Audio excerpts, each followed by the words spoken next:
At Farnborough Airfield near London, Britain displays her newest aircraft in an exhibition which grows yearly in interest, attracting an ever-increasing number of visitors from every country.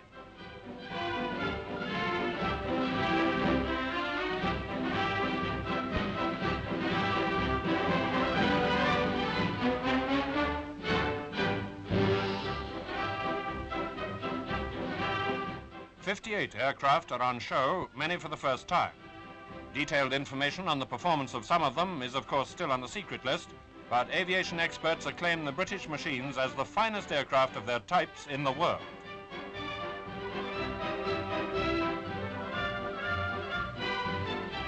Naturally, in these uncertain times, designers have given considerable thought to the fighting services.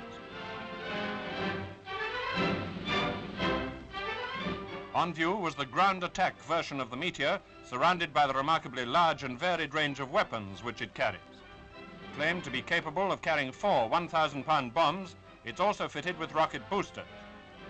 Large crowds saw a magnificent display by renowned pilots flying all types of aircraft, both civil and military, large and small. Among them, Scotland's Pioneer 2, a 4 to 5-seater light transport.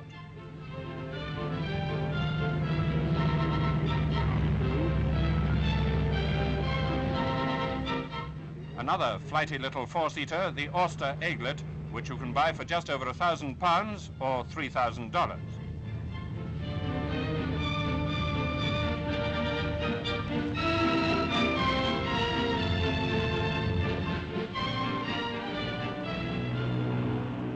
A remarkable contrast is the 130-ton Brabazon. This enormous machine, with its 8 2,500 horsepower Bristol Centaurus engines, is of course the world's largest land airliner.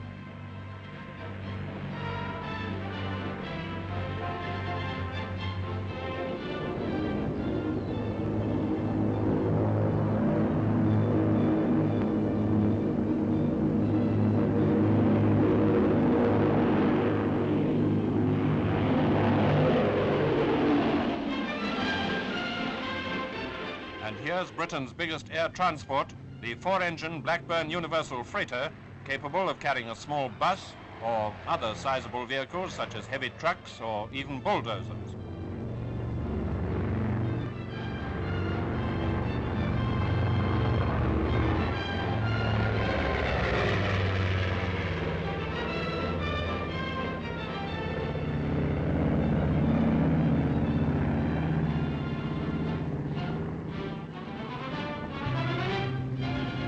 Specially designed for anti-submarine work, the experimental short SB-3.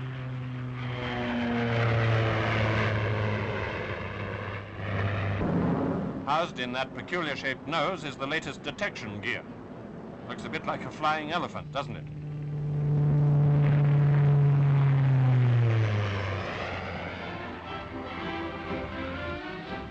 Serving as a feeder liner is a beautifully shaped aircraft, the new de Havilland Heron.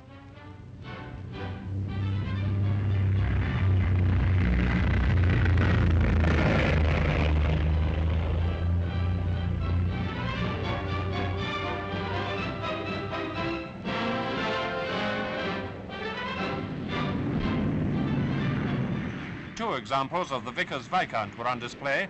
First, the experimental Tay Viscount, powered by 2 Rolls-Royce Tay turbojets.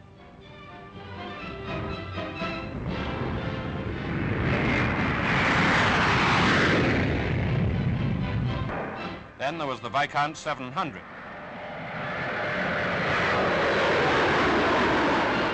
This 50-seater medium-range airliner with a cruising speed of 312 miles an hour is powered by 4 turbo-propeller engines. She's here seen flying with 3 of them feathered. Originally intended for service on the European route in 1952, owing to heavy holiday traffic during the summer of 1950, the prototype was brought into service on the Paris run nearly 2 years ahead of schedule. Still supreme, the world-famous long-range jet airliner de Havilland Comet has a cruising speed of 490 miles an hour. It's in production for BOAC and Canadian Pacific Airlines.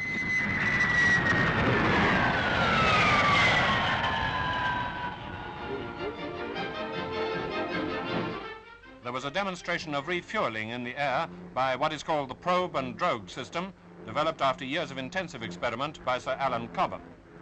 A Lincoln bomber acts as a tanker, and a Meteor takes on the fuel at about 250 gallons a minute.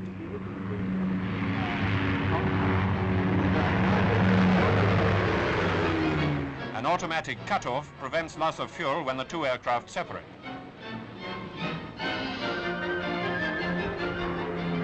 Now the process is repeated.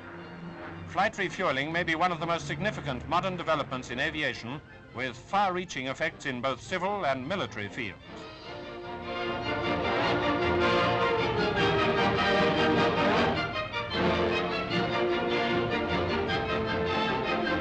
Test pilot Peter Lawrence puts the anti-submarine plane YB-1 through its paces for part of the time with the front prop feathered. It has an Armstrong-Siddeley double-member turbo propeller. Largest single-seater striker fighter in production for the Navy is the Westland Wyvern TF-2.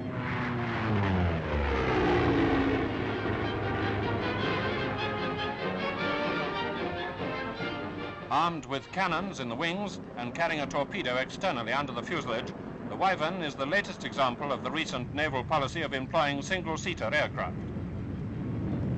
A high-altitude research aircraft is the Ashton, built by A.V. Rowe.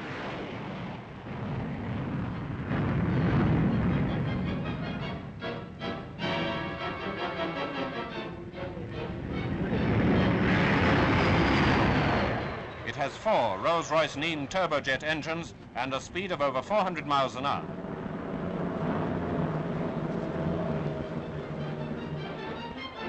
Of great interest was the Avro 707B.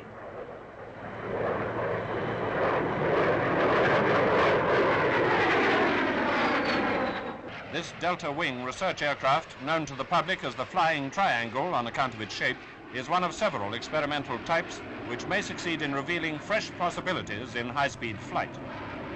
Coming in to land low and fast, the pilot uses a tail parachute to act as a brake.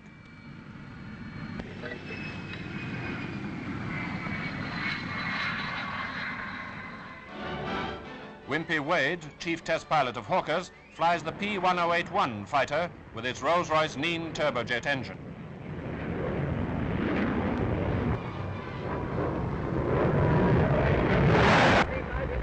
It certainly travels like greased lightning.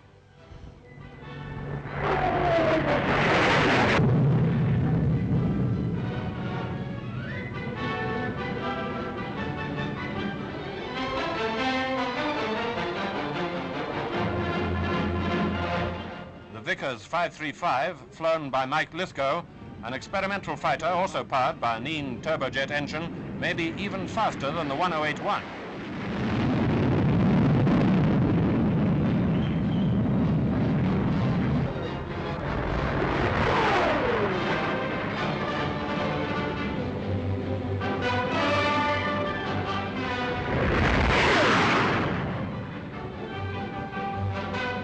It was squadron leader Jan Zurakowski who gave perhaps the most spectacular performance of the show with the Meteor 8, powered by the latest Armstrong-Siddeley Sapphire engines, the most powerful yet designed.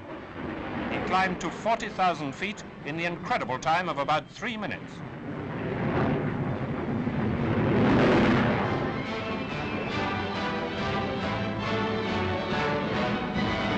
Finally, Wing Commander Roland Beaumont, chief test pilot of English Electric, pilots the latest version of the Canberra jet bomber, which is now going into production for the RAF.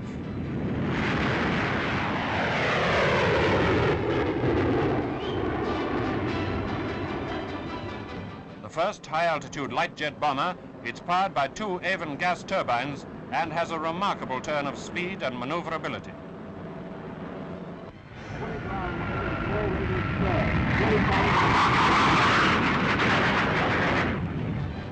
So this year's Farnborough display demonstrates once again that Britain excels in the field of aviation.